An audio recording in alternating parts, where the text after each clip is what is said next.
As many of you know, the last few weeks I had the opportunity to go to Ethiopia, South Sudan, Cairo, Egypt, and then a little stopover last weekend in Germany.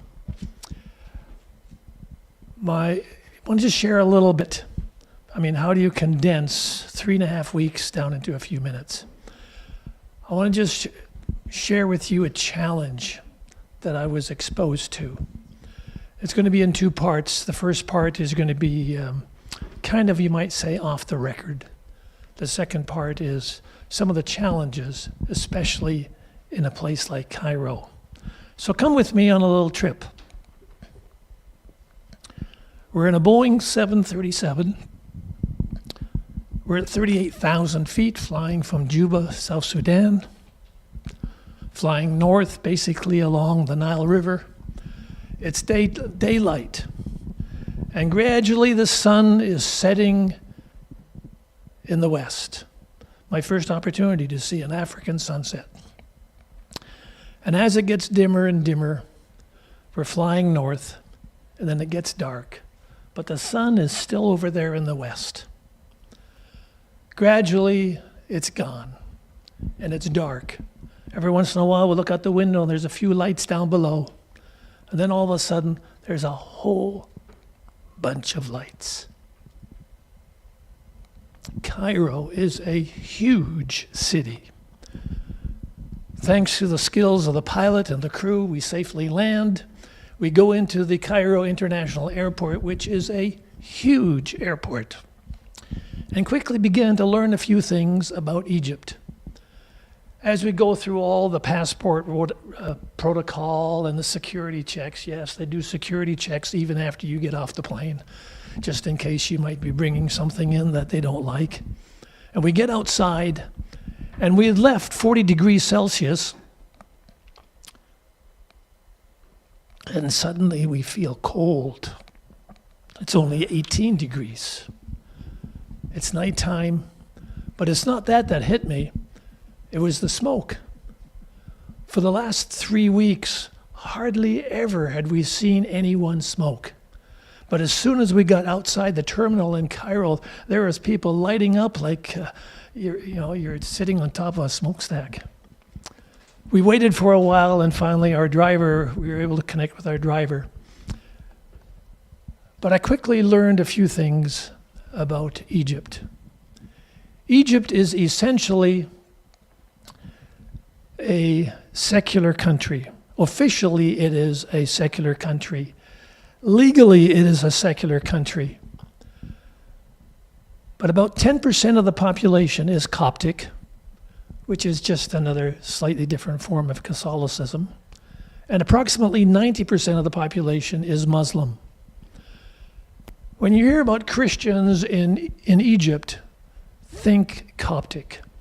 Because probably less than 1% of the population in all of Egypt is what you and I would refer to as Christians, Protestants, etc. Very small percentage. But living in Egypt, especially as a foreigner, is very, very tricky. As I mentioned, officially, Egypt is a secular country. However, the established religions of Coptic and Muslim rule everything.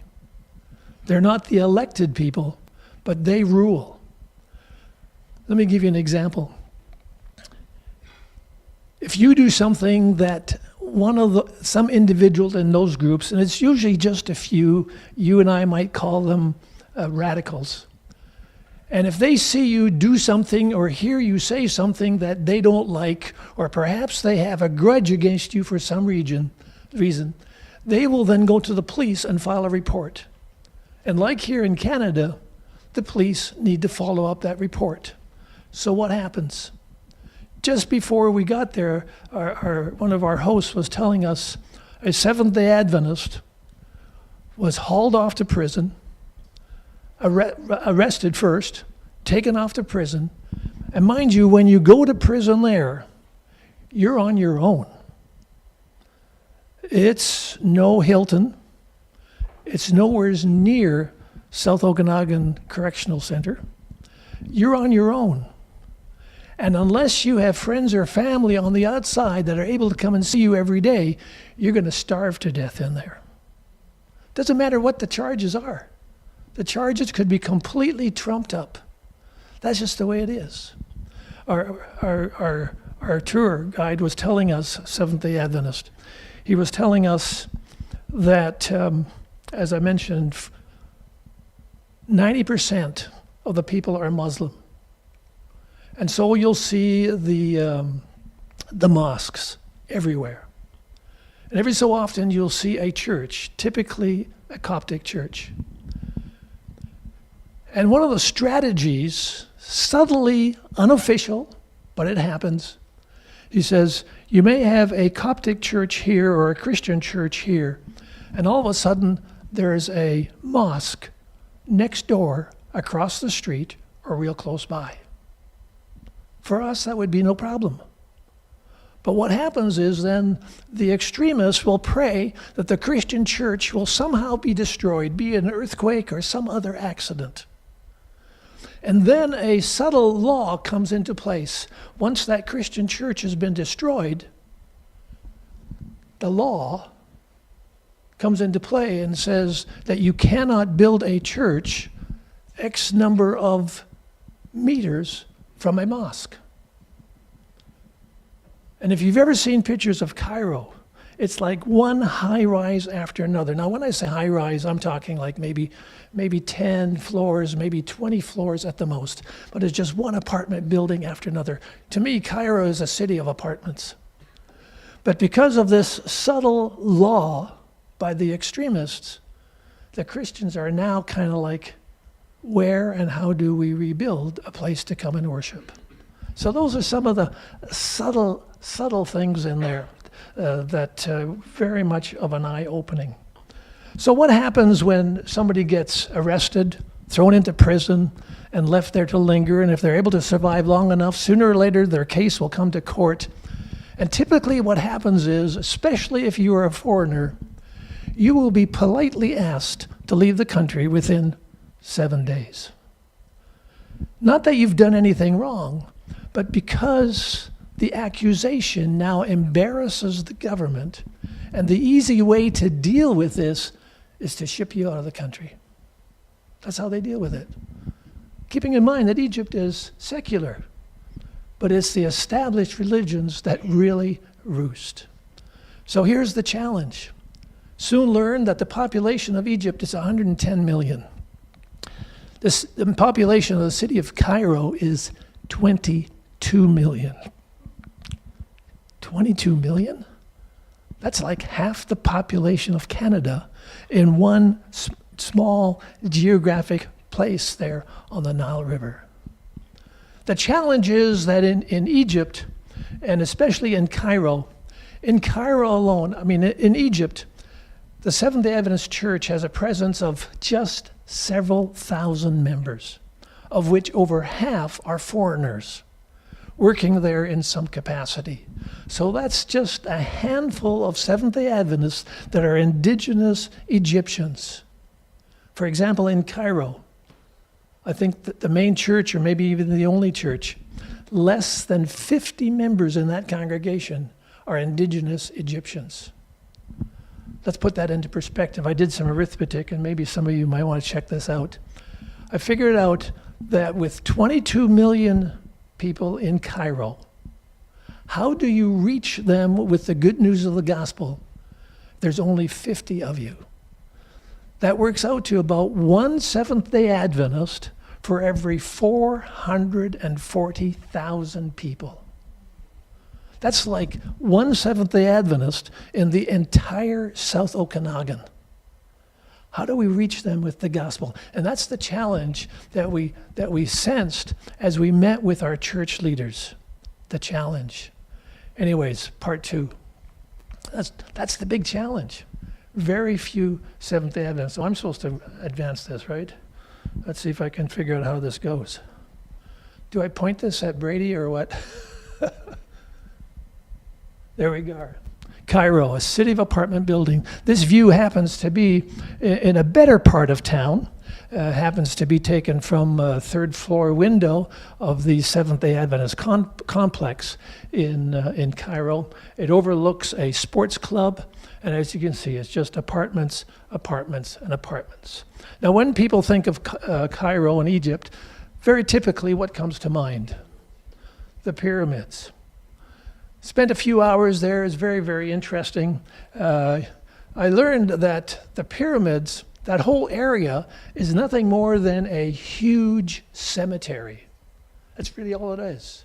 Now, we think of the 7 major pyramids, and the story is that as each pyramid was built by a pharaoh or by his people, he was just trying to outdo the previous pharaoh. This gives you some kind of indication of the size of the blocks on these pyramids and how they built it. Just phenomenal. Of course, wherever you go around the pyramids, you've got the camels, you've got the horse-drawn wagons, and wanting to give the tourists a ride around the pyramids. And then you've got the people selling all kinds of trinkets and souvenirs. Very, very interesting. One of the things I learned was on this huge cemetery complex, not only were there pyramids, but there was also burial places of other high officials. And this is just some of them. And what was interesting is that when a pharaoh died, it was considered an honor for high officials to die along with the pharaoh. And they had already pre-built some of their burial places, of course, nowhere near the grandeur of the pyramids. Want some souvenirs? Yeah, you soon learn to barter. These are the 2 major pyramids. The one on the left is the Great Pyramids, the one to the right. And as you can tell, the one on the right, it looks to be taller than the Great Pyramid. Because one of the things was no pharaoh wanted his pyramid to be smaller than the one before that was built before. So they always built it higher. Well, the second one isn't really taller. It just appears to be taller because it was built on a little higher ground. Kind of interesting. And of course, where you've got the pyramids, you've got the camels, you've got the desert. And if you look in the background, the city of Cairo is just right there. I always envisioned that the pyramids were out in the desert somewhere. Well, they sort of are, but Cairo is right there. There's the famous Sphinx. As you can tell, there's the city right next to this great tourist attraction. I thought this sign was rather interesting. I kind of think I understood what they were saying, but it's totally contrary to reality because bartering is still the norm. Yeah, if you want some bananas, just walk down the street. You don't have to go inside a shop. You're right there. Or if you want some oranges and apples and whatever else. But I want to come to something very special interest to us in Gospel Outreach, because Gospel Outreach supports local indigenous Bible workers through the local conferences to do Bible work, plant new churches in unentered areas. And as I alluded to earlier, Cairo is really an unentered area with just a handful of Seventh-day Adventists. So they took us to this place. This used to be a restaurant. And after that, it used to be an art center where various art classes and music classes were held. But the local leaders were able to find this place, and the landlord was willing to rent it. Finding a place like this is a challenge. It took them several years to find this place. It's not in the best part of town, but it's in a very dense residential area. And this is kind of the outdoor patio. We're just heading inside the building. They wanted to show it to us, that they wanted to use this as a learning center. What we learned was that in Cairo and in Egypt, typical evangelism or outreach, as we might do here in North America or in many other countries, just is not possible. Because if you do it You know, if you were to stand on the street corner, like for example, if you went to London, England, and stood on the street corner and started, talking about Jesus Christ, somebody would come and object, and you'd be hauled off. And it would create major, major problems for the church. So the church in Egypt is struggling. How do they reach the 22 million people in Cairo and the 110 million people in Egypt? It is a challenge. It is a massive challenge. So they're able to find this place, and they've got a verbal agreement with the owner of that building to use this, what they call a learning center. And their plans are that they're going to start with having a school for children, grades 1 and up. It's not a big facility, and then they want to expand that. That's during the day. And then in the afternoon and in the evening, their plans are to hold classes, health classes, nutrition classes, and other kinds of classes for the parents and other people in the community, and then hoping and praying that that will then lead to some Bible studies. And that seems to be an approach that seems to be working there in Egypt. We met this lady, this one right here. Her name is Shadia. We had heard about her. She is actually a refugee from Sudan. If you know a little bit about the turmoil in Sudan and South Sudan, she's actually a refugee in Cairo. She loves the Lord, and she has been active, working for the Lord. And what she has done in the last little while, she has started a house church in her simple little apartment. It took us about a 15, 30-minute walk to get to her place. I could maybe some other time show you what the back roads are like. The main roads and some of the main roads in Cairo are just like the main roads that we have here in Canada. So we walked and went to her third-floor apartment. There she greeted us with, some of these are members of her family, some are some acquaintances and friends that she's developed, that she started Bible studies with. So her plan is to lead out in that learning center at the same time as she's nurturing this house church in her apartment. And she already has about 4 or 5 or 6 individuals ready for baptism. Now, what has that got to do with gospel outreach? A lot.